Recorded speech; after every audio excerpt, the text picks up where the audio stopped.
Hello everyone, स्वागत है आपका एडी लर्निंग अकेडमी पर। तो फ्रेंड्स, आज की क्लास में हम आपके लिए अति महत्वपूर्ण प्रश्न लेकर आए हैं। आपके एग्जाम को ध्यान में रखते हैं तो जो भी बच्चे होम साइंस से तैयारी कर रहे हैं उनके लिए आज की क्लास बेहद ही खास होने वाली है, क्योंकि आज की क्लास में हमने क्वेश्चनों का लेवल काफ़ी अच्छा यहाँ पर रखा है। तो आज की क्लास में आपको कॉपी पेन साथ में लेकर बैठना है, क्योंकि आज की क्लास से आपको बहुत से पॉइंट ऐसे मिलेंगे जो आपने शायद ही पहले कभी पढ़े होंगे और महत्वपूर्ण जानकारी आपको यहाँ पर मिलने वाली है, तो जिन्हें आपको नोट करना है और उन्हें एग्जाम के समय आपको रिवाइज करना है। क्लास में आपका स्कोर कितना रहा, कितने क्वेश्चन आपको आते थे, कितने नए सीखने को मिले, ये भी आपको हमें कमेंट बॉक्स में बताना है। तो चलिए ज़्यादा टाइम वेस्ट ना करते हुए शुरू करेंगे आज की महत्वपूर्ण क्लास। आज की क्लास का हमारा पहला क्वेश्चन है, समाजशास्त्र सामूहिक प्रतिनिधानों का अध्ययन है। यह कथन किस समाजशास्त्री का है। यहाँ पर एक कथन दिया गया है, आपको बताना है कि यह कथन किस समाजशास्त्री का है। ऑप्शन यहाँ पर दिए गए हैं, सिमेल, गिंडिक्स, वेबर या दुर्खीम। पीजीटी 2004 में क्वेश्चन पूछा गया है। क्वेश्चन को पहले आपको ध्यान से पढ़ना है, तब अपना आंसर यहाँ पर देते हुए चलना है। आपको बताना है कि महत्वपूर्ण कथन किसके द्वारा दिया गया है। ऑप्शन यहाँ पर देखें तो चौथा ऑप्शन हमारा यहाँ पर से है, दुर्खीम। दुर्खीम के द्वारा कहा गया है कि समाजशास्त्र सामूहिक प्रतिनिधानों का अध्ययन है। आइए देख लेते हैं महत्वपूर्ण जानकारी। समाजशास्त्र में सामाजिक तथ्य उन मूल्यों, सांस्कृतिक मानकों तथा सामाजिक संरचनाओं को कहते हैं जो व्यक्ति को पारिवारिक परिवर्तित करते हैं और उनके ऊपर सामाजिक बंधन अध्यारोपित करते हैं। समाजशास्त्र को परिभाषित करते हुए विचारक इमाइल दुर्खीम ने लिखा है कि समाजशास्त्र सामूहिक प्रतिनिधानों का अध्ययन है, जो हमारे क्वेश्चन का आंसर है। यहाँ पर दुर्खीम के द्वारा ही परिभाषा दी गई है। दुर्खीम के द्वारा सामाजिक तथ्यों का जो विश्लेषण किया गया है, उसके आधार पर सोशल फैक्ट्स की निम्नलिखित विशेषताओं का उल्लेख किया जाता है, जिसमें आपका बाह्यपन, आंतरिक, सार्वभौमिक और वस्तुनिष्ठ शामिल है। तो ये महत्वपूर्ण पॉइंट यहाँ से बन जाते हैं, इन्हें भी आप नोट करते चलेगा। आगे बढ़ जाते हैं अगले क्वेश्चन की ओर। हमारा दूसरा महत्वपूर्ण प्रश्न है, पेट में छाले होने पर इनका कम सेवन करना चाहिए। आपको यहाँ पर बताना है कि अल्सर होने पर इनका कम सेवन करना चाहिए। ऑप्शन यहाँ पर दिए गए हैं, रेशेदार भोजन, ऑप्शन 2 मिर्च मसाले, ऑप्शन 3 ऊपर के दोनों या उपरोक्त में से कोई नहीं। जीआईसी प्रवक्ता एग्जाम 2009 और 15 में क्वेश्चन पूछा गया है। आपको यहाँ पर बताना है कि अल्सर होने पर इनका कम सेवन करना चाहिए। तो किनका कम सेवन करना चाहिए आपको बताना है। ऑप्शन यहाँ पर देखें तो पहला ऑप्शन और दूसरा ऑप्शन ये दोनों ही हमारे यहाँ पर सही होंगे। तो इस प्रकार हमारा यहाँ पर तीसरा ऑप्शन सही है, ऊपर के दोनों। आइए देख लेते हैं महत्वपूर्ण व्याख्या। अल्सर का अर्थ होता है घाव हो जाना। यहाँ से भी क्वेश्चन बन सकता है कि अल्सर का क्या अर्थ है। तो इसका अर्थ है घाव हो जाना। पेक्टिक अल्सर में अमाशय तथा पक्वाशय के श्लेष्मिक झिल्लियों में घाव हो जाता है। इनकी पेक्टिक अल्सर में क्या हो जाता है, अमाशय तथा पक्वाशय के श्लेष्मिक झिल्लियों में घाव हो जाते हैं, इसके कारण कई छोटे छोटे छिद्र हो जाते हैं। अतः अमाशय की दीवार की श्लेष्मिक झिल्लियाँ भी गल कर धीरे धीरे नष्ट हो जाती है। इसलिए पेट में छाले होने पर मिर्च मसाले तथा रेशेदार भोजन का सेवन कम करना चाहिए। तो यहाँ से भी आप नोट करते चलेगा। आगे बढ़ जाते हैं अपने तीसरे क्वेश्चन की ओर। हमारा तीसरा महत्वपूर्ण प्रश्न है, आहार नियोजन महत्वपूर्ण है।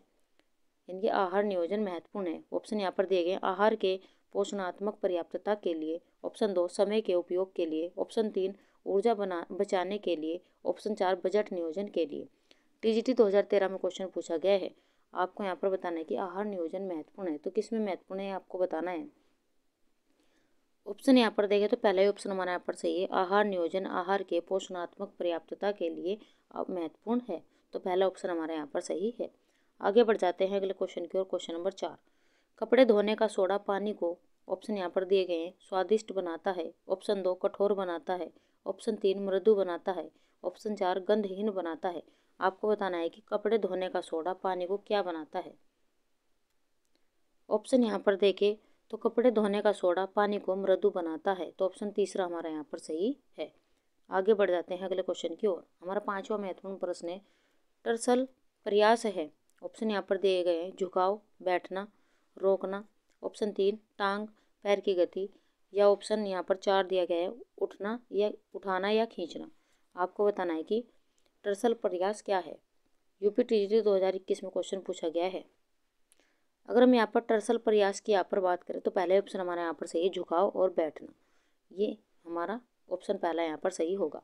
आइए देख लेते हैं महत्वपूर्ण जानकारी के साथ में। गृह व्यवस्थापन क्रियाओं में प्रयुक्त प्रयास, यहाँ पर गृह व्यवस्थापन क्रियाओं में प्रयुक्त प्रयास यहाँ पर दिए गए, जिसमें आपका पहला मानसिक प्रयास, शारीरिक प्रयास, पैडल प्रयास, दृश्य प्रयास और टर्सर प्रयास शामिल है। मानसिक प्रयास में कौन कौन से पॉइंट यहाँ पर महत्वपूर्ण है? तो मानसिक प्रयास में आपका तर्क करना, निर्णय करना, सोचना, याद रखना आदि आते हैं। वही शारीरिक प्रयास की यहाँ पर बात करें तो बर्तन धोना, किसी चीज़ को ढकना, समस्त घरेलू कार्य करना, ये हमारे शारीरिक प्रयास के अंतर्गत आते हैं। वहीं पैडल प्रयास में खड़ा होना, चलना, दौड़ना और उठना हमारा पैडल प्रयास के अंतर्गत आते हैं। दृश्य प्रयास में हमारा देखना, खोजना और समायोजित करना। वहीं टर्सल प्रयास जो हमारे क्वेश्चन का आंसर है, इसमें झुकाव, बैठना, खेती बाड़ी का काम करना और फसल काटना, ये हमारे टर्सल प्रयास में शामिल है। तो आपसे एग्जामिनर किसी भी यहाँ पर प्रयास से क्वेश्चन यहाँ पर पूछ ले तो आपको ध्यान से देखते चलना है। महत्वपूर्ण पॉइंट यहाँ से बन जाते हैं तो आपको इन्हें नोट करना है। आगे बढ़ जाते हैं अगले क्वेश्चन की ओर। हमारा छठा महत्वपूर्ण प्रश्न है, गृह विज्ञान का क्या महत्व है? ऑप्शन यहाँ पर दिए गए। पहला ऑप्शन हमारा केवल व्यवहारिक, ऑप्शन 2 कोरा सैद्धांतिक, ऑप्शन 3 सैद्धांतिक तथा व्यवहारिक दोनों, ऑप्शन 4 कोई महत्व नहीं। टीजीटी 2005 में क्वेश्चन पूछा गया है। आपको यहाँ पर बताना है कि गृह विज्ञान का क्या महत्व है। अगर हम गृह विज्ञान के महत्व की यहाँ पर बात करें तो तीसरा ऑप्शन हमारे यहाँ पर सही, सैद्धांतिक तथा व्यवहारिक दोनों, ये इसके महत्व है। तो ऑप्शन तीसरा हमारे यहाँ पर सही है। आगे बढ़ जाते हैं अपने 7वें महत्वपूर्ण प्रश्न की ओर। गृह व्यवस्था की प्रक्रिया है। ऑप्शन सीखना, ऑप्शन 2 भाषण, ऑप्शन 3 आयोजन, ऑप्शन 4 उपरोक्त सभी। आपको यहाँ पर बताना है कि गृह व्यवस्था की प्रक्रिया है।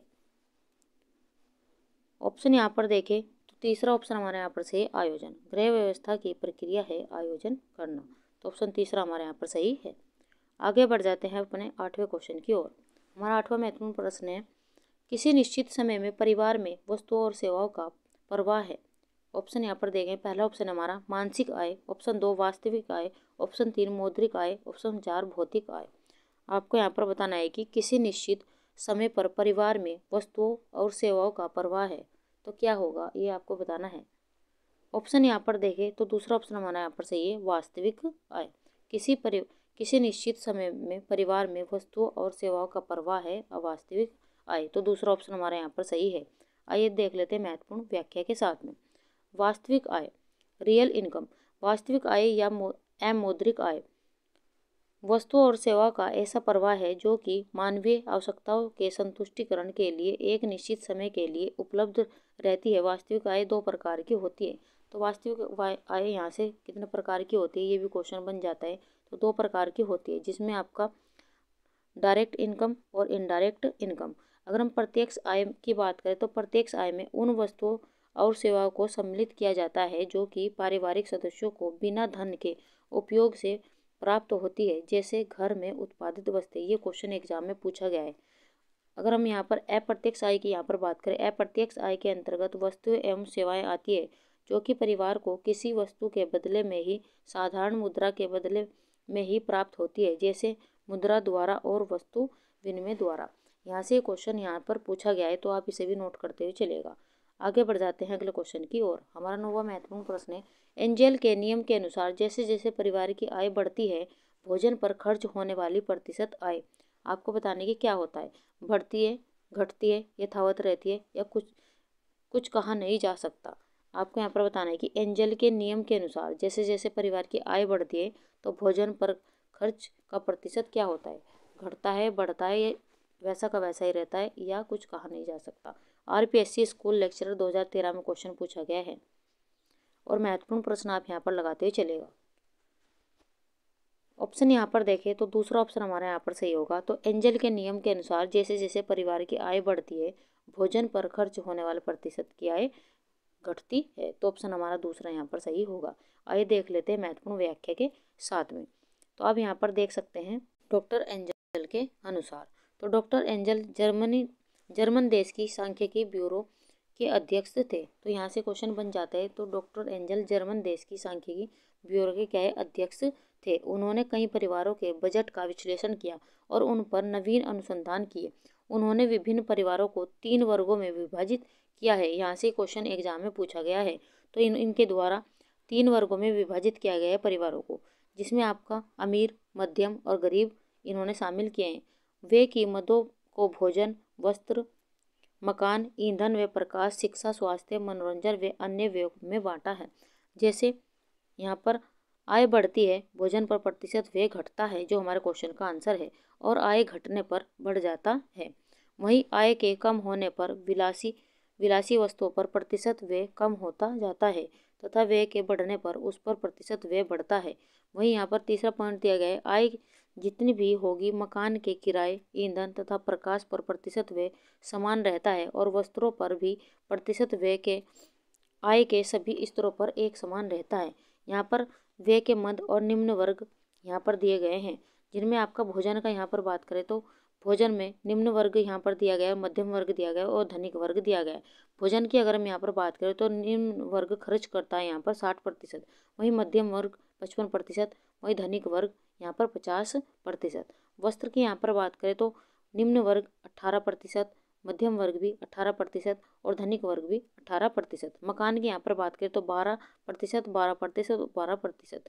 वहीं प्रकाश ईंधन की यहाँ पर बात करें तो 5%। वहीं शिक्षा, स्वास्थ्य, मनोरंजन की यहाँ पर बात करें तो निम्न वर्ग 5%, मध्यम वर्ग 10% और यहाँ पर धनिक वर्ग यहाँ पर 15%। तो आप यहाँ पर देखिए, जो हमारा यहाँ पर भोजन की यहाँ पर बात करें तो सबसे कम यहाँ पर धनिक वर्ग ने यहाँ पर खर्च किया है। वहीं अगर शिक्षा और स्वास्थ्य मनोरंजन की बात करें तो इनसे अधिक यहाँ पर इनके द्वारा खर्च किया गया है। तो आप इन्हें भी पॉइंटों को नोट करते चलेगा। अगर सामान की बात करें तो वस्त्र यहाँ पर समान रहेगा और यहाँ पर मकान भी यहाँ पर समान दिखाई गई है आय, और यहाँ पर प्रकाश और ईंधन भी समान दिखाया गया है। शिक्षा और भोजन पर यहाँ पर कम ज़्यादा हुआ है, तो इन्हें भी आप नोट करते चलेगा। और ये क्वेश्चन कई बार एग्जाम में भी पूछा गया है, तो महत्वपूर्ण आप यहाँ पर लगाते चलिए। आगे बढ़ जाते हैं अगले क्वेश्चन की ओर। क्वेश्चन नंबर 10, मानसिक आय का संबंध मुख्य रूप से होता है काले धन से, मुद्रा से, संतोष से या उपरोक्त सभी। GIC 2017 में क्वेश्चन पूछा गया है। आपको यहाँ पर बताना है कि मानसिक आय का संबंध मुख्य रूप से होता है, तो किससे होता है। ऑप्शन यहाँ पर देखें तो तीसरा ऑप्शन हमारे यहाँ पर सही है, मानसिक आय का संबंध मुख्य रूप से संतोष से होता है। तो ऑप्शन तीसरा हमारे यहाँ पर सही है। बढ़ जाते हैं अगले क्वेश्चन की ओर। क्वेश्चन नंबर 11, गेहूं जैसे अनाज की खरीद के बाजार को कहते हैं।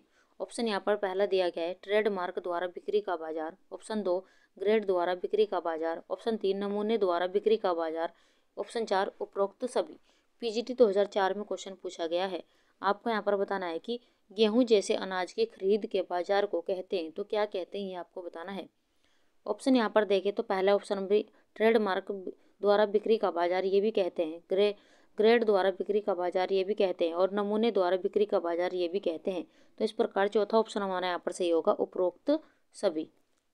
आगे बढ़ जाते हैं अगले क्वेश्चन की ओर। क्वेश्चन नंबर 12, खाली स्थान बालक को पहले ढालने वाला या मोल्डर है, जल, रेत, परिवार या सोशल मीडिया। TGT 2019 में क्वेश्चन पूछा गया है और आप यहाँ पर देख सकते हैं कितनी बार यहाँ से घुमा फिरा कर क्वेश्चन पूछे जाते हैं। आपको यहाँ पर बताना है कि बालक को पहले ढालने वाला मोल्डर क्या है। ऑप्शन यहाँ पर देखें तो परिवार बालक को पहले ढालने वाला यानी कि मोल्डर है, तो ऑप्शन हमारा तीसरा यहाँ पर सही होगा। आगे बढ़ जाते हैं अगले क्वेश्चन की ओर। क्वेश्चन नंबर 13, रंजक पदार्थ में 3 प्राथमिक रंग है। पहला ऑप्शन हमारा नारंगी, हरा, बैंगनी। ऑप्शन 2, लाल, हरा, पीला। ऑप्शन 3, लाल, पीला, नीला। ऑप्शन 4, काला, सफ़ेद या धूसर। GIC प्रवक्ता एग्जाम 2012 और 13 में क्वेश्चन पूछा गया है। आपको बताने कि रंजक पदार्थ में 3 प्राथमिक रंग है, तो कौन कौन से 3 प्राथमिक रंग है ये आपको हमें बताना है। अगर हम यहाँ पर रंजक पदार्थ के 3 प्राथमिक रंगों की यहाँ पर बात करें तो लाल, पीला और नीला हमारा यहाँ पर प्राथमिक रंग है, तो ऑप्शन तीसरा हमारा यहाँ पर सही होगा। आइए देख लेते हैं महत्वपूर्ण व्याख्या के साथ में। प्राथमिक रंग 3 होते हैं, लाल, पीला और नीला, जो हमारे क्वेश्चन का आंसर है। इन्हीं तीनों रंगों के सम्मिश्रण से विभिन्न प्रकार के रंग बनते हैं, परंतु ये तीनों रंग ऐसे होते हैं जिन्हें किसी अन्य रंग से नहीं प्राप्त किया जा सकता, जैसे लाल, पीला और नीला। प्रांग के अनुसार प्राथमिक रंग लाल, पीला, नीला होता है। तो यहाँ से प्रांग के अनुसार भी पूछे गए हैं, तो आप इन्हें भी नोट करते हुए चलेगा। तो इनके अनुसार भी लाल, पीला और नीला ही होता है। आगे बढ़ जाते हैं अगले क्वेश्चन की ओर। खाली स्थान आरंभिक बाल्यकाल देखभाल और विकास के लिए विश्व के सबसे बड़े और सर्वाधिक अद्भुत सीमा से परे कार्यक्रमों में से एक है। तो आपको बताना है कि कौन सा होगा। ICMR option 2, NIN option 3, ICDS option 4 WHO। DSSB PGT 2018 और TGT 2019 में क्वेश्चन पूछा गया है। तो महत्वपूर्ण प्रश्न आप यहाँ पर लगाते ही चलेगा। क्वेश्चन को पहले आपको ध्यान से पढ़ना है, तब अपना आंसर यहाँ पर देना है। यहाँ पर खाली स्थान दिया गया है, आपको बताना है कि आरंभिक बाल्यकाल देखभाल और विकास के लिए विश्व के सबसे बड़े और सर्वाधिक अद्भुत सीमा से परे कार्यक्रमों में से एक है। तो आपको बताना है कि वह कार्यक्रम कौन सा होगा। क्या ICMR होगा, क्या NIN होगा, या ICDS होगा, या WHO होगा। ऑप्शन यहाँ पर देखें तो तीसरा ऑप्शन हमारा यहाँ पर सही है, ICDS। यहाँ पर हमारा तीसरा ऑप्शन सही होगा। आइए देख लेते हैं महत्वपूर्ण व्याख्या के साथ में। भारत में स्कूल पूर्व बालकों एवं गर्भवती तथा धात्री महिलाओं यानी माताओं के स्वास्थ्य में सुधार लाने के लिए इस योजना का शुभारंभ 1975 में किया गया है। ICDS आरंभिक बाल्यकाल देखभाल और विकास के लिए विश्व के सबसे बड़े और सर्वाधिक अद्भुत सीमा से परे कार्यक्रम में से एक है। इस कार्यक्रम के अंतर्गत गर्भवती एवं धात्री माताओं तथा शिशुओं को स्वास्थ्य सेवा के साथ ही अन्य सेवाएं भी प्रदान की जा रही है। उद्देश्य 0.6 वर्ष के बालकों के स्वास्थ्य स्तर में सुधार करना, बच्चों के पोषण स्तर में सुधार करके बाल मृत्यु की समस्या को कम करना यहाँ पर होगा। तो ऑप्शन यहाँ पर आप देख सकते हैं हमारा सही होगा ICDS। और यहाँ से महत्वपूर्ण पॉइंट बन जाते हैं।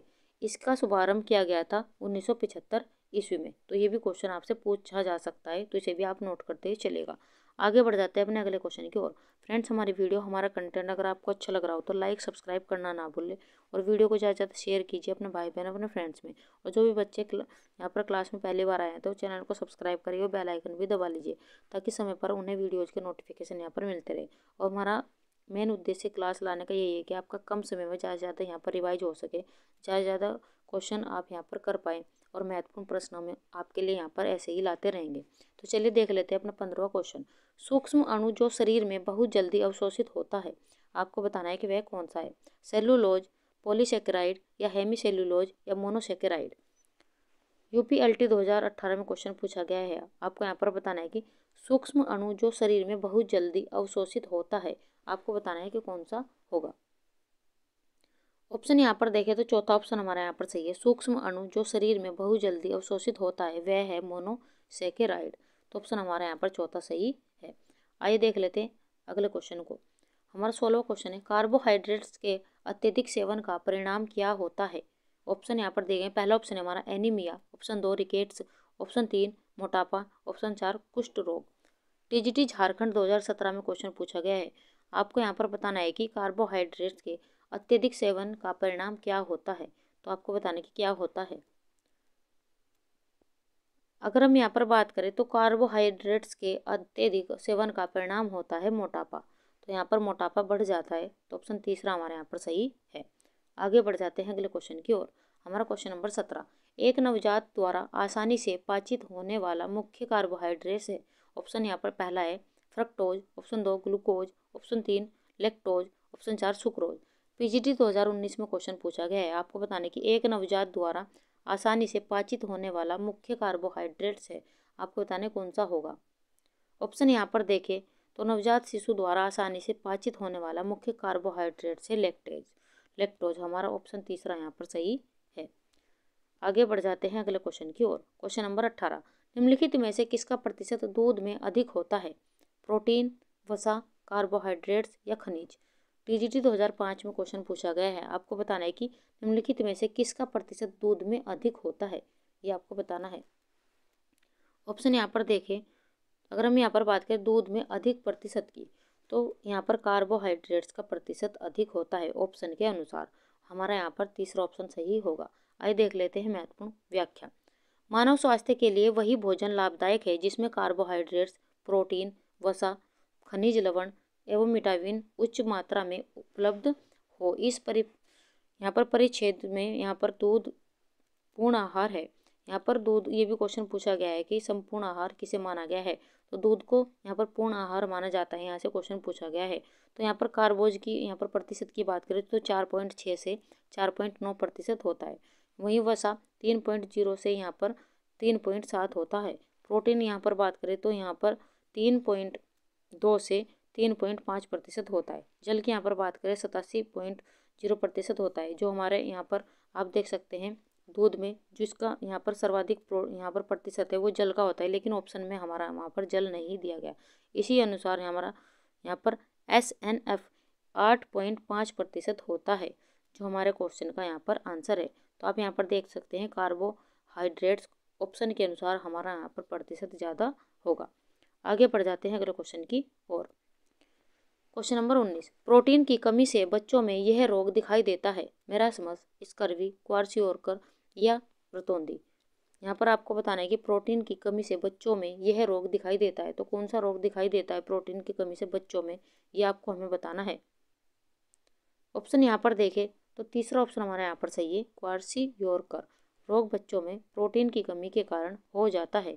आगे बढ़ जाते हैं अगले क्वेश्चन की ओर। क्वेश्चन नंबर 20, वसा अघुलनशील है। ऑप्शन यहाँ पर देख कार्बन टेट्राक्लोराइड, ऑप्शन 2 पानी में, ऑप्शन 3 क्लोराइड या ऑप्शन 4 ईथर में। पीजीटी 2013 में क्वेश्चन पूछा गया है। आपको बताना है कि वसा अघुलनशील है, तो किस में अघुलनशील है ये आपको बताना है। क्या कार्बन टेट्राक्लोराइड में अघुलनशील है, या पानी में अघुलनशील है, या क्लोराइड में अघुलनशील है, या ईथर में अघुलनशील है। तो अगर हम वसा के यहाँ पर अघुलनशील की बात करें तो ये पानी में अघुलनशील है, तो ऑप्शन दूसरा हमारा यहाँ पर सही होगा। आगे बढ़ जाते हैं अगले क्वेश्चन की ओर। क्वेश्चन नंबर 21, विटामिन B12 की कमी से होने वाली रक्तहीनता कहलाती है। ऑप्शन यहाँ पर दिया गया है sickle cell, option 2 pernicious, option यहाँ पर 3 दिया गया है megaloblastic, option 4 microcytic. TGT Uttarakhand 2013 यहाँ पर 14 और RPSC स्कूल लेक्चरर यहाँ पर 2013 में क्वेश्चन पूछा गया है। तो महत्वपूर्ण प्रश्न आप यहाँ पर लगाते चलेगा, आगे भी आने की इस क्वेश्चन की संभावना बढ़ जाती है। आपको बताना है कि विटामिन B12 की कमी से होने वाली रक्तहीनता कहलाती है। तो क्या कहलाती है आपको बताना है। तो विटामिन B12 की कमी से होने वाली रक्तहीनता कहलाती है परनीशियस। ऑप्शन हमारा दूसरा यहाँ पर सही है। आइए देख लेते हैं महत्वपूर्ण व्याख्या। परनीशियस रक्ताल्पता रोग की स्थिति में रक्त में लाल रक्त कणिकाओं यानी कि रेड ब्लड कार्पल्स यहाँ पर की संख्या कम हो जाती है तथा इनका आकार भी सामान्य की अपेक्षा अधिक बड़ा हो जाता है। यकृत के प्रयोग से परनीशियस रक्ताल्पता रोग दूर हो जाता है। यहाँ पर जो हमारे क्वेश्चन का आंसर है आप यहाँ पर देख सकते हैं रक्ताल्पता रोग हो जा यानी कि हम यहाँ पर देख सकते हैं, तो ऑप्शन हमारा यहाँ पर परनीशियस सही होगा। अगर हम यहाँ पर एक ऑप्शन हमारा दिया गया था मेगालोब्लास्टिक एनीमिया, ये इसके बारे में भी हम यहाँ पर देख लेते हैं। तो एक प्रकार का एनीमिया है जो शरीर में विटामिन B12 या फोलिक के निम्नतर के कारण होता है। RBC साथ ही अस्थिमज्जा और शरीर में अन्य कोशिकाओं को सामान्य रूप से विकसित होने के लिए विटामिन B12 और फोलिक की आवश्यकता होती है। अब यहाँ पर देख लेते हैं सिकल सेल एनीमिया, यहाँ से भी क्वेश्चन कई बार एग्जाम में पूछा गया है।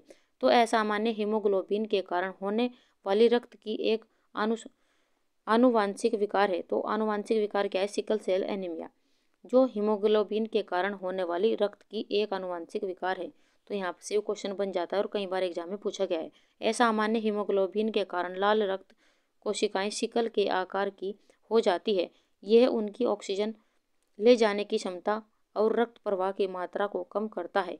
वहीं एक ऑप्शन हमारा दिया गया है माइक्रोसाइटिक के बारे में। यहाँ पर आयरन की कमी से होने वाली एनीमिया एक प्रकार का एनीमिया है जो शरीर में आयरन के निम्न स्तर के कारण होता है। तो आप यहाँ पर देख सकते हैं इनसे सभी से क्वेश्चन यहाँ पर पूछा गया है। परनीशियस से भी क्वेश्चन यहाँ से पूछा गया है और यहाँ पर मेगाब्लास्टिक से भी क्वेश्चन पूछा गया है और सिकल सेल से तो कई बार एग्जाम में क्वेश्चन पूछा गया है। माइक्रोसाइटिक से भी क्वेश्चन यहाँ पर पूछे गए। तो आप इन्हें भी पॉइंटों को नोट करते चलेगा ताकि एग्जाम के समय आप इन्हें यहाँ पर रिवाइज कर सको। आगे बढ़ जाते हैं अगले क्वेश्चन की ओर। हमारा 22वां महत्वपूर्ण प्रश्न है, रक्त स्त्राव को रोकने वाला विटामिन है vitamin E, vitamin D, vitamin A या विटामिन K। आप यहाँ पर देख सकते हैं कितना महत्वपूर्ण प्रश्न है और कितने एग्जाम में ये लगातार पूछा गया है। टीजीटी राजस्थान, टीजीटी 2019, 13 और 2009 में पूछा गया है। DSSB टीजीटी 2014 और RPSC स्कूल लेक्चर 2013 में क्वेश्चन पूछा गया है और आगे भी इस क्वेश्चन की आने की संभावना बढ़ जाती है। तो महत्वपूर्ण आप यहाँ पर लगाते चलेगा। आपको बताना है कि रक्त स्त्राव को रोकने वाला विटामिन है, तो कौन सा विटामिन होगा ये आपको बताना है। रक्त स्त्राव को रोकने वाले विटामिन की अगर हम यहाँ पर बात करें तो विटामिन K होगा। हमारा आंसर यहाँ पर चौथा सही है। आइए देख लेते हैं महत्वपूर्ण व्याख्या के साथ में।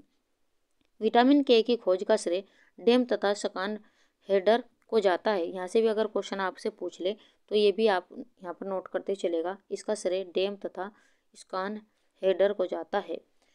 यह वसा में घुलनशील विटामिन है। यहाँ से भी क्वेश्चन पूछा गया है। कार्य, अगर यहाँ पर इसके कार्य की बात करें, विटामिन के रक्त का थक्का जमाने में महत्वपूर्ण भूमिका निभाता है। ये क्वेश्चन कई बार एग्जाम में पूछा गया है। प्रोथ्रोम्बिन हो, यहाँ पर रक्त में प्रोथ्रोम्बिन होता है। प्रोथ्रोम्बिन रक्त जमाने के लिए अत्यावश्यक है, जिसका निर्माण विटामिन के द्वारा ही होता है। रक्त जमाने में प्रोथ्रोम्बिन का थ्रोम्बिन में बदलना आवश्यक है। तो यहाँ से 3 से 4 क्वेश्चन आपके बन रहे हैं। विटामिन के की खोज, एक क्वेश्चन ये बन रहा है। और वसा में घुलनशील विटामिन है, ये भी क्वेश्चन एग्जाम में पूछा गया है। और उसका कार्य क्या है, रक्त का थक्का जमाना, ये भी क्वेश्चन एग्जाम में पूछा गया है। तो ये भी आप नोट करते हुए चलेगा। महत्वपूर्ण क्वेश्चन आपको यहाँ पर 3 से 4 एक ही क्वेश्चन से मिल रहे हैं। आगे बढ़ जाते हैं अगले क्वेश्चन की ओर। Question number 23, iron, folic acid व विटामिन B12 की कमी से होता है पेलाग्रा, स्कर्वी, बेरीबेरी या एनीमिया। TGT 2000 यहाँ पर 10 में क्वेश्चन पूछा गया है। आपको बताने की आयरन, फोलिक एसिड व विटामिन B12 की कमी से होता है। तो क्या होता है ये आपको बताना है। ऑप्शन यहाँ पर देखें तो आयरन, फोलिक एसिड तथा विटामिन B12 की कमी से होता है एनीमिया। यहाँ पर चौथा ऑप्शन हमारा यहाँ पर सही है। आगे बढ़ जाते हैं अगले क्वेश्चन की और। क्वेश्चन नंबर 24, आयोडीन खाने से खाली स्थान से बचाव मिलता है फ्लोरोसिस, स्कर्वी, रक्तहीनता या गलगंड। आपको बताना है कि आयोडीन खाने से, यहाँ पर खाली स्थान दिया गया है, तो किससे बचाव मिलता है ये आपको बताना है।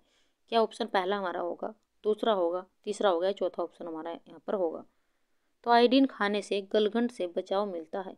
तो यहाँ गलगंड यानी कि घेंगा रोग, ऑप्शन हमारा यहाँ पर चौथा सही है।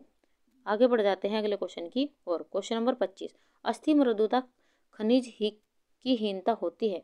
ऑप्शन यहाँ पर अस्थि मृदुता, यहाँ पर खनिज, किस खनिज की यहाँ पर हीनता होती है ये आपको बताना है। लौह तत्व की, आयोडीन की, कैल्शियम की या उपरोक्त सभी की। TGT 2013 में क्वेश्चन पूछा गया है। अपना आंसर दीजिए, कौन सा ऑप्शन हमारा यहाँ पर सही होगा। आपको यहाँ पर बताना है कि अस्थि मृदुता खनिज की हीनता होती है, तो किसकी होती है आपको बताना है। अगर हम अस्थि मृदा की यहाँ पर बात करें तो ऑप्शन तीसरा हमारे यहाँ पर सही होगा, कैल्शियम की हीनता होती है। तो ऑप्शन हमारे यहाँ पर सही होगा तीसरा। आगे बढ़ जाते हैं अगले क्वेश्चन की और। क्वेश्चन नंबर 26, जल की शुद्धि के लिए किस रासायनिक पदार्थ का प्रयोग किया जाता है। ऑप्शन यहाँ पर देखें, पोटेशियम सल्फेट, ऑप्शन 2 नाइट्रिक अम्ल, option 3 potassium permanganate, option 4 sulphuric अम्ल। PGT 2006 और 4 में क्वेश्चन पूछा गया और TGT 2006 में भी क्वेश्चन पूछा गया है। तो महत्वपूर्ण प्रश्न आप यहाँ पर लगाते हुए चलेगा। आपको बताना है कि जल की शुद्धि के लिए किस रासायनिक पदार्थ का प्रयोग किया जाता है। ऑप्शन यहाँ पर देखें तो यहाँ पर जल की शुद्धि के लिए यहाँ पर रासायनिक पदार्थ का प्रयोग किया जाता है पोटेशियम परमैंगनेट। तो ऑप्शन तीसरा हमारे यहाँ पर सही है। और कई एग्जाम में यहाँ से अलग अलग तरीके से यहाँ पर क्वेश्चन पूछे गए हैं। जल की शुद्धि के से यहाँ पर क्वेश्चन पूछे जाते हैं। तो यहाँ पर महत्वपूर्ण प्रश्न आप यहाँ पर लगाते ही चलेगा। आगे बढ़ जाते हैं अगले क्वेश्चन की ओर। क्वेश्चन नंबर 27, गेहूं के प्रोटीन में सबसे कम मात्रा में पाए जाने वाला अमीनो एसिड है। यहाँ पर पहला ऑप्शन हमारा ट्रिप्टोफैन, ऑप्शन 2 मेथियोनिन, ऑप्शन यहाँ पर 3 दिया गया है लाइसिन, ऑप्शन 4 ल्यूसिन। महत्वपूर्ण प्रश्न आप यहाँ पर लगाते चलेगा। कई एग्जाम में लगातार क्वेश्चन पूछा गया है। JIC प्रवक्ता एग्जाम 2013-14, TGT उत्तराखंड 14 और JIC प्रवक्ता एग्जाम 12-13 में भी क्वेश्चन पूछा गया है। और आगे भी इस क्वेश्चन के आने की संभावना बढ़ जाती है। यहाँ पर आपको बताना है कि गेहूं के प्रोटीन में सबसे कम मात्रा में पाए जाने वाला अमीनो एसिड है। तो कौन सा ऑप्शन हमारा यहाँ पर सही होगा ये आपको बताना है। अगर हम यहाँ पर बात करें ऑप्शन की तो ऑप्शन तीसरा हमारा यहाँ पर सही है, लाइसिन। गेहूं के प्रोटीन में सबसे कम मात्रा में पाए जाने वाला अमीनो एसिड है लाइसिन। तो ऑप्शन हमारा यहाँ पर तीसरा सही है। आगे बढ़ जाते हैं अगले क्वेश्चन की ओर। क्वेश्चन नंबर 28, फलों में पाई जाने वाली शर्करा कहलाती है सुक्रोज, लैक्टोज, फ्रक्टोज या ग्लूकोज। आपको यहाँ पर बताना है कि फलों में पाई जाने वाली शर्करा कहलाती है। तो क्या कहलाती है ये आपको बताना है। अगर हम यहाँ पर बात करें फलों में पाई जाने वाली शर्करा की तो ऑप्शन तीसरा हमारा यहाँ पर सही होगा, फ्रक्टोज फलों में पाई जाने वाली शर्करा है। तो आइए देख लेते हैं महत्वपूर्ण व्याख्या के साथ में। फ्रक्टोज फलों में पाई जाने वाली शर्करा फ्रक्टोज या फ्रूट शुगर या एक साधारण चीनी है जो स्वाभाविक रूप से फल, शहद और गन्ने में होती है। यह आमतौर पर उच्च फ्रक्टोज कॉर्न सिरप के रूप में प्रोसेस्ड खाद्य पदार्थों में मिलाई जाती है। फ्रक्टोज को गन्ना, चुकंदर, मकई से प्राप्त किया जाता है।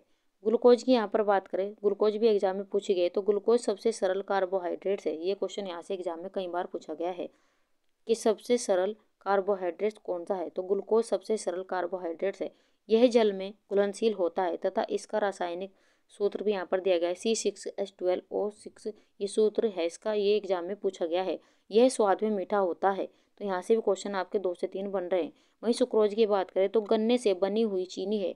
ज़्यादातर ये सभी खाद्य पदार्थों में पाई जाती है और यह एक तरह का डाइसेकेराइड है। यहाँ से भी क्वेश्चन एग्जाम में पूछा गया है। वहीं लैक्टोज की बात करें तो दूध में पाए जाने वाला एक तत्व है जो दूध में प्राकृतिक शुगर की तरह होता है। यहाँ से इनसे सभी से क्वेश्चन पूछे गए हैं। तो फ्रक्टोज फ्लो की शुगर को, यहाँ पर शर्करा को फ्रक्टोज कहा जाता है, तो जो हमारे क्वेश्चन का यहाँ पर आंसर है। और यहाँ पर ग्लूकोज से भी कई बार क्वेश्चन पूछे गए, यह भी आप नोट करते चलेगा। इनसे सभी से क्वेश्चन पूछे गए, तो 4 से 5 क्वेश्चन यहाँ पर आपके बन रहे हैं, तो आप इन्हें सभी को नोट कर लीजिएगा। आगे बढ़ जाते हैं अगले क्वेश्चन की और। क्वेश्चन नंबर 29, मुर्गी के अंडे खालिस्तान ग्राम प्रोटीन होता है। आपको बताने की मुर्गी के अंडे में कितने ग्राम प्रोटीन होता है। ऑप्शन पहला हमारा 13.3 ग्राम, ऑप्शन 2 16.9 ग्राम, ऑप्शन 3 3.6 ग्राम, ऑप्शन 4 13.9 ग्राम। यहाँ पर आपको बताना है कि मुर्गी के अंडे में खालिस्तान ग्राम प्रोटीन होता है, तो कितना प्रोटीन होता है ये आपको बताना है। ऑप्शन यहाँ पर देखें तो मुर्गे के अंडे में 13.3 ग्राम प्रोटीन होता है, तो ऑप्शन पहले ही हमारे यहाँ पर सही है, पहला ऑप्शन हमारे यहाँ पर सही होगा। आइए देख लेते हैं महत्वपूर्ण व्याख्या के साथ में। मुर्गी के अंडे में 13.3 ग्राम प्रोटीन होता है, जो हमारे क्वेश्चन का आंसर है। अंडा प्राणीज भोज्य पदार्थ है। एक अंडे का वजन 40 से 50 ग्राम होता है। इसमें 30% अंडे की जर्दी, 58% अंडे के सफेदी तथा 12% अंडे का बाह्य आवरण होता है। तो आपको यहाँ पर अगर एग्जामिनर क्वेश्चन पूछ ले तो इसका वजन कितना होता है, यहाँ पर 40 से 50 ग्राम। वही इसमें अंडे की यहाँ पर 30% अंडे की जर्दी, 58% अंडे की सफेदी और 12% अंडे का बाह्य आवरण होता है। प्रोटीन संपूर्ण अंडे में, यहाँ पर प्रोटीन की बात करें तो 12 से 14% होता है। अंडे के सफ़ेद भाग में 10 से प्रतिशत प्रोटीन होता है। इसका मुख्य प्रोटीन एल्ब्यूमिन होता है। यहाँ से भी क्वेश्चन पूछा गया है, तो इससे भी आप नोट करते चलेगा कि अंडे में कौन सा प्रोटीन होता है, तो एल्ब्यूमिन होता है। अंडे की प्रोटीन निम्नानुसार है। अगर हम बात करें ओवलमीन की, यहाँ पर यह सफ़ेद भाग में पाया जाता है, ओवल ग्लोब्यूमिन। वही कान एल्ब्यूमिन, यहाँ पर आप देख सकते हैं। चौथा ऑप्शन यहाँ पर दिया गया है ओवोम्यूसिन। यहाँ पर 5वां है हमारा एविडीन। यहाँ पर 6ठा है हमारा ओवाम्यूकाइड। तो यहाँ पर अंडे की प्रोटीन यहाँ पर दी गई है, जिसमें ओवल ग्लोब्यूमिन यहाँ पर दिया गया है, ओवल ग्लोब्यूमिन, कान एल्ब्यूमिन, ओवोम्यूसिन, एविडीन, ओवाम्यूकाइड। यहाँ पर आप ये भी नोट करते चलेगा। तो यहाँ पर कैसे भी आपसे एग्जामिनर क्वेश्चन पूछ ले, ये आप नोट करते चलेगा, क्योंकि यहाँ से कई बार क्वेश्चन पूछा गया है। आगे बढ़ जाते हैं अगले क्वेश्चन की और। हमारा 30वां महत्वपूर्ण प्रश्न है, यहाँ पर अभिकथन और कारण यहाँ पर दिया गया है। अभिकथन ए, विकासशील देशों में आहार सर्वेक्षण के लिए 24 घंटा याद करना विधि का प्रयोग ज़्यादातर किया जाता है। कारण यहाँ पर दिया गया है, जिन लोगों का शिक्षा सार कम होता है तथा प्रतिदिन आहार में फर्क नहीं होता, उनका 24 घंटा याद रखने से सही परिणाम मिलता है। आपको यहाँ पर ऑप्शन दिए गए, ए सही है परंतु आर गलत स्पष्टीकरण है। ऑप्शन 2 ए सही है तथा आर गलत है। ऑप्शन 3 ए सही है तथा आर सही स्पष्टीकरण है। ऑप्शन 4 ए गलत है तथा आर सही है। आपको बताना है कि कौन सा ऑप्शन यहाँ पर सही होगा। यूजीसी नेट एग्जाम 2014 में क्वेश्चन पूछा गया है। ऑप्शन यहाँ पर देखें तो हमारा ए सही है तथा आर यहाँ पर सही स्पष्टीकरण यहाँ पर है, तो ऑप्शन तीसरा हमारे यहाँ पर सही होगा। तीसरा ऑप्शन हमारे यहाँ पर सही है। आगे बढ़ जाते हैं अगले क्वेश्चन की और। क्वेश्चन नंबर 31, अच्छे से रक्त शर्करा का नियंत्रण न होने पर सामान्य लक्षण है। ऑप्शन यहाँ पर दिए गए हैं। पहला ऑप्शन हमारा बारंबार मूत्र त्याग एवं सुस्ती है। ऑप्शन 2 प्यास लगना तथा बारंबार मूत्र त्याग करना है। ऑप्शन 3 प्यास लगना तथा सुस्ती है। ऑप्शन 4 प्यास लगना, बारंबार मूत्र त्याग एवं सुस्ती है। जीआईसी प्रवक्ता एग्जाम 2013 और 14 में क्वेश्चन पूछा गया है। आपको बताना है कि कौन सा ऑप्शन यहाँ पर सही होगा। अच्छे से रक्त शर्करा का नियंत्रण न होने पर सामान्य लक्षण क्या होगा, ये आपको बताना है कि इसके लक्षण क्या होंगे। आंसर दीजिए कौन सा ऑप्शन हमारे यहाँ पर सही होगा। तो प्यास लगना, बारंबार मूत्र त्याग एवं सुस्ती, ऑप्शन हमारे यहाँ पर चौथा सही होगा। चौथा ऑप्शन हमारे यहाँ पर सही, ये इसका लक्षण है। आगे बढ़ जाते हैं अगले क्वेश्चन की ओर। क्वेश्चन नंबर 32, कपड़े की लंबाई व चौड़ाई को वांछित दशा में लाने के लिए वस्त्रों पर की जाने वाली परिसज्जा कहलाती है? सेनफोराइजिंग, क्रेपिंग, टेंटरिंग या श्रेइंग। आपको यहाँ पर बताना है कि कपड़े की लंबाई व चौड़ाई को वांछित दशा में लाने के लिए वस्त्रों पर की जाने वाली परिसज्जा कहलाती है। डाइट प्रवक्ता एग्जाम 2014-15 और टीजीटी 2011 में क्वेश्चन पूछा गया है। महत्वपूर्ण प्रश्न आप यहाँ पर लगाते चलेगा। ऑप्शन यहाँ पर देखें तो तीसरा ऑप्शन हमारे यहाँ पर सही टेंटरिंग कहलाती है, तो तीसरा ऑप्शन हमारे यहाँ पर सही है। आगे बढ़ जाते हैं अगले क्वेश्चन की ओर। फ्रेंड्स, हमारी वीडियो, हमारा कंटेंट अगर आपको अच्छा लग रहा हो तो लाइक सब्सक्राइब करना ना भूलें और वीडियो को ज़्यादा से ज़्यादा शेयर कीजिए। और आपको हमें ये भी बताना है कमेंट बॉक्स में कि आपको हमारा कंटेंट, हमारी वीडियो कैसी लग रही है, ताकि हम और भी इसमें सुधार कर सकें। अगर आपको वीडियो पसंद नहीं आ रही है तो उसे भी आप हमें कमेंट बॉक्स में ज़रूर लिखें, ताकि हम और भी सुधार करें और भी प्रयास आपके लिए करें। और हम ऐसे ही आपके लिए महत्वपूर्ण प्रश्न ऐसे ही लाते रहेंगे और भी अच्छे से प्रयास करते रहेंगे। बस आप हमें लगातार अपना समय दीजिए, आपको काफ़ी फ़ायदा यहाँ पर आपके एग्ज़ाम में होने वाला है। तो आप बस वीडियो को ज़्यादा से ज़्यादा शेयर कीजिए ताकि हमें भी मोटिवेशन मिलता रहे। चलिए अब बढ़ जाते हैं अपने यहाँ पर 33वें क्वेश्चन की ओर। हमारा 33वां महत्वपूर्ण प्रश्न है, भार प्रति इकाई लंबाई प्रति इकाई भार इंगित करता है? धागा संख्या, धागे की एक समानता, धागे की दृढ़ता या धागे का घुमाव। आपको यहाँ पर बताना है कि भार प्रति इकाई लंबाई प्रति इकाई भार इंगित करता है, तो क्या करता है ये आपको बताना है। ऑप्शन यहाँ पर देखें तो पहले ऑप्शन हमारे यहाँ पर से धागा संख्या इंगित करता है, तो ऑप्शन पहला हमारा यहाँ पर सही है। आगे बढ़ जाते हैं अगले क्वेश्चन की ओर। क्वेश्चन नंबर 34, पैटर्न बनाने की सर्वाधिक तेज विधि है? सपाट पैटर्न बनाना, ट्रेपिंग या ड्राफ्टिंग या रिवर्स इंजीनियरिंग। आपको बताने की कौन सा ऑप्शन यहाँ पर सही होगा। यूजीसी नेट एग्जाम 2014 में क्वेश्चन पूछा गया है।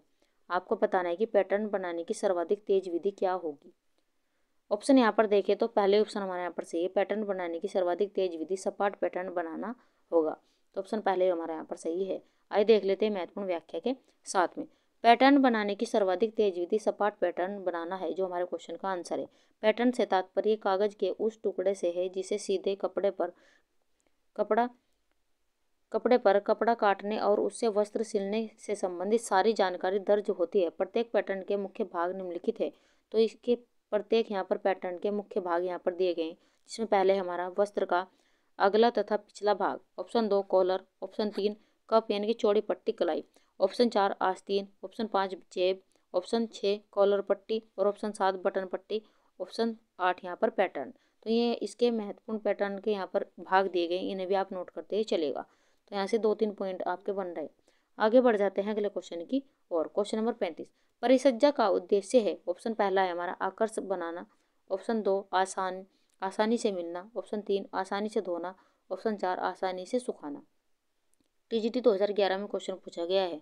आपको बताने की परिसज्जा का उद्देश्य है, तो क्या उद्देश्य है ये आपको बताना है।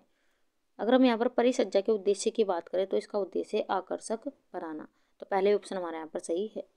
आगे बढ़ जाते हैं अगले क्वेश्चन की और। क्वेश्चन नंबर 36, इंडिगो किस प्रकार के रंजक का एक चिरपरिचित उदाहरण है? ऑप्शन यहाँ पर दिए गए हैं। पहला ऑप्शन हमारा गंधक रंजक, ऑप्शन 2 अम्लीय रंजक, ऑप्शन 3 वेट रंजक, ऑप्शन 4 प्रत्यक्ष रंजक। उत्तराखंड असिस्टेंट प्रोफेसर 2015 में क्वेश्चन पूछा गया है। आपको यहाँ पर बताना है कि इंडिगो किस प्रकार के रंजक का चिरपरिचित उदाहरण है, तो किस प्रकार का उदाहरण ये आपको बताना है। ऑप्शन यहाँ पर देखें तो तीसरा ऑप्शन हमारा यहाँ पर सही होगा, वेट रंजक का उदाहरण है, तो ऑप्शन हमारा यहाँ पर तीसरा सही होगा, वेट रंजक। आइए देख लेते हैं महत्वपूर्ण व्याख्या के साथ में। इंडिगो वेट रंजक एक चिरपरिचित उदाहरण है, जो हमारे क्वेश्चन का आंसर है। वेट रंजक सेलुलोज रेशों से निर्मित वस्त्रों को रंगने के लिए उपयोग में लाया जाता है। तो यहाँ पर वेट रंजक की बात करें तो सेलुलोज रेशों से निर्मित वस्त्रों को रंगने के उपयोग में लाया जाता है। ये रंग पक्के चढ़ते हैं। वेट रंगों से कृत्रिम रेशों से बने वस्त्र भी रंगे जा सकते हैं। वेट रंजक का आविष्कार सन 1897 ईस्वी में हुआ था। ये भी महत्वपूर्ण प्रश्न यहाँ पर बन जाता है, तो आप इसे भी नोट करते चलेगा। ये रंग सबसे पक्के, सस्ते और टिकाऊ होते हैं। इंडिगो रंग सबसे पहला एवं प्रसिद्ध वेट रंग, यहाँ से ये भी क्वेश्चन महत्वपूर्ण बन जाता है, तो आप इसे भी नोट करते चलेगा कि इंडिगो रंग सबसे पहला एवं प्रसिद्ध वेट रंग है। यह सबसे ज़्यादा टिकाऊ और पक्का रंग है, जो बार बार की धुलाई एवं धूप से पूर्णतः अप्रभावित रहता है। तो यहाँ से भी आपके 3 से 4 क्वेश्चन बन रहे हैं, तो इन्हें भी आप नोट करते चलेगा।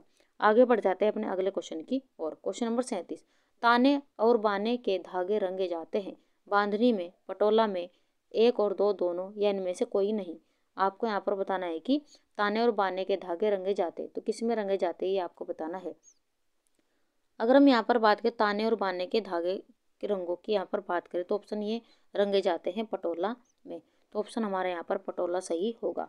पटोला यहाँ से प्रसिद्ध है, यह गुजरात में प्रसिद्ध है। ये भी क्वेश्चन कई बार यहाँ से पूछा गया है, तो ये भी आप नोट करते चलेगा। आगे बढ़ जाते हैं अगले क्वेश्चन की ओर। हमारा 38वां महत्वपूर्ण प्रश्न है, चिकनकारी में प्रयुक्त होने वाला टांका है टेपची, बखिया, खटाऊ या उपरोक्त सभी। महत्वपूर्ण प्रश्न आप यहाँ पर लगाते चलेगा। आपको बताना है कि चिकनकारी में प्रयुक्त होने वाला टांका है, तो चिकनकारी में जो प्रयुक्त होने वाला टांका है वो टेपची भी है, बखिया भी और खटाऊ भी है। इस प्रकार चौथा ऑप्शन हमारे यहाँ पर सही होगा, उपरोक्त सभी। आइए देख लेते हैं महत्वपूर्ण व्याख्या के साथ में। चिकनकारी में प्रयुक्त होने वाला टांका है बखिया। यहाँ पर बखिया, खटाऊ और टेपची तीनों ही ऑप्शन हमारे यहाँ पर सही है। तो बखिया यहाँ पर एक प्रकार की महीन और मजबूत सिलाई जिसमें दोहरे टाँके लगाए जाते हैं, तो यहाँ से क्वेश्चन बन जाता है। वहीं खटाऊ टाँके की यहाँ पर बात करें, एक प्रकार की चिकन की काटन साड़ी होती है, इसमें ऊपर से सफ़ेद रंग के सूत के टाँके लगाए जाते हैं। वहीं टेपची की यहाँ पर बात करें, टेपची जासेट के कपड़े पे 2 रंग के धागों को मिलाकर की जाती है। तो इस प्रकार हमारा उपरोक्त सभी आंसर यहाँ पर होगा। आगे बढ़ जाते हैं अगले क्वेश्चन की ओर। खाली स्थान चिकनकारी कल का उद्भव केंद्र है गोवा, दिल्ली, मुंबई या लखनऊ। आपको यहाँ पर चिकनकारी पूछी गई, आपको बताने की कौन सा ऑप्शन हमारा यहाँ पर सही होगा। टीजीटी 2019 में क्वेश्चन पूछा गया है, चिकनकारी का आपको बताने की उद्भव केंद्र कौन सा इनमें से होगा। ऑप्शन यहाँ पर बात करें तो चिकनकारी का जो उद्भव केंद्र है, ऑप्शन हमारा यहाँ पर चौथा सही है, लखनऊ। चिकनकारी जो कढ़ाई है वो लखनऊ में प्रसिद्ध है, तो ऑप्शन हमारा यहाँ पर चौथा सही है। आगे बढ़ जाते हैं अगले क्वेश्चन की और। क्वेश्चन नंबर 40, नमी युक्त वेस्टर्न पर लग जाती है फफूंदी, कीड़, खमीर या इनमें से कोई नहीं। आपको यहाँ पर बताना है कि नमी युक्त वस्त्र, यहाँ पर वस्त्र पर, यहाँ पर इसे सही कर लीजिएगा, नमी युक्त वस्त्र पर लग जाती है, तो क्या लग जाती है ये आपको बताना है। ऑप्शन यहाँ पर देखें तो पहले ऑप्शन हमारे यहाँ पर सही है, फफूंदी। फफूंदी लग जाती है, तो ऑप्शन पहला हमारे यहाँ पर सही होगा। आइए देख लेते हैं महत्वपूर्ण व्याख्या। क्वेश्चन नंबर 41, मंडेल ने व्यक्ति की कार्य पद्धति में सुधार के परिवर्तनों को, यहाँ पर दिए गए हैं ऑप्शन, परिवर्तनों में कई सुधार, ऑप्शन 2 5 स्तरों पर विभाजित किया है, ऑप्शन 3 3 भागों में विभाजित किया है, ऑप्शन 4 संख्या में कुछ। जीआईसी प्रवक्ता एग्जाम 2013 और 14 में क्वेश्चन पूछा गया है। आपको बताना है कि मंडेल ने व्यक्ति की कार्य पद्धति में सुधार के परिवर्तनों को, तो आपको बताना है कि किस में विभाजित किया है। ऑप्शन यहाँ पर देखें तो इनके द्वारा 5 स्तरों में विभाजित किया गया है। तो मंडेल ने व्यक्ति की कार्य पद्धति में सुधार के परिवर्तनों को 5 स्तरों में विभाजित किया है, तो ऑप्शन दूसरा हमारा यहाँ पर सही है। आइए देख लेते हैं महत्वपूर्ण जानकारी के साथ में। मंडेल या मांडेल के परिवर्तन के वर्ग मांडेल ने सरलीकरण के समस्त उदाहरणों में 5 वर्गों में विभाजित किया है, इस प्रकार है, यानी कि इनके द्वारा 5 वर्गों में विभाजित किया है, जो हमारे क्वेश्चन का आंसर है। पहले है हमारा हाथ एवं शरीर की गतियों में परिवर्तन, इनके बाएं हाथ का प्रयोग, दैनिक दिनचर्या में सुधार, गुरुत्वाकर्षण की सहायता आदि। वहीं दूसरा है हमारा तैयार उत्पाद में परिवर्तन, तीसरा है हमारा उत्पादन में परिवर्तन, कार्य सरलीकरण उत्पादन में परिवर्तन लाकर किया जा सकता है, और चौथा है हमारा कच्चे माल में परिवर्तन, पांचवा है हमारा उपकरण में परिवर्तन आदि। तो इन्होंने 5 वर्गों में विभाजित किया है। यहाँ से महत्वपूर्ण प्रश्न बन जाते हैं। आइए बढ़ जाते हैं अगले क्वेश्चन की ओर। फ्रेंड्स, हमारा प्रयास, हमारा कंटेंट अगर आपको अच्छा लग रहा हो तो लाइक सब्सक्राइब करना ना भूलें। और हम बस यही हमारा क्लास लाने का मेन उद्देश्य है, ताकि आपका ज़्यादा से ज़्यादा फ़ायदा यहाँ पर हमारी वजह से हो सके। तो चलिए देख लेते हैं अपना 42वां क्वेश्चन। हमारा 42वां क्वेश्चन है, खाली स्थान यह बचत की आम पद्धति है जो अंत में निवेश बनती है। ऑप्शन यहाँ पर दिए गए हैं। पहला ऑप्शन हमारा जीवन बीमा, option 2 stock, option 3 share, option 4 chit fund. DSSB PGT 2018 में क्वेश्चन पूछा गया है, और महत्वपूर्ण प्रश्न आप यहाँ पर लगाते चलेगा। आपको बताने की यह बचत की आम पद्धति है जो अंत में निवेश बनती है। तो क्या बचत की आम पद्धति है, आपको बताना है। तो शेयर बचत की आम पद्धति है जो अंत में निवेश बनती है, तो ऑप्शन हमारा यहाँ पर तीसरा सही है। आगे बढ़ जाते हैं अगले क्वेश्चन की और। क्वेश्चन नंबर 44, बैंक के खाते के प्रकार है। ऑप्शन यहाँ पर पहला है निश्चित अवधि जमा खाता, ऑप्शन 2 चालू खाता, ऑप्शन 3 बचत खाता तथा आवर्ती खाता, ऑप्शन 4 इनमें से सभी। आपको बताना है कि बैंक के खाते के प्रकार हैं, तो क्या क्या प्रकार है बैंक के खाते की, आपको बताना है। तो बैंक खाते के प्रकार की बात करें तो निश्चित अवधि जमा खाता ये भी प्रकार है, चालू खाता भी है, बचत खाता आवर्ती खाता भी प्रकार है। तो इस प्रकार हमारा यहाँ पर चौथा ऑप्शन सही होगा, इनमें से सभी। बैंक खाते के प्रकार इनमें से सभी होंगे। चौथा ऑप्शन हमारा यहाँ पर सही है। आगे बढ़ जाते हैं अगले क्वेश्चन की ओर। क्वेश्चन नंबर 45, परिवार कल्याण के लिए गृहिणी को क्या होना जरूरी है? मितव्ययिता, सुंदर, सूझबूझ या नम्रता?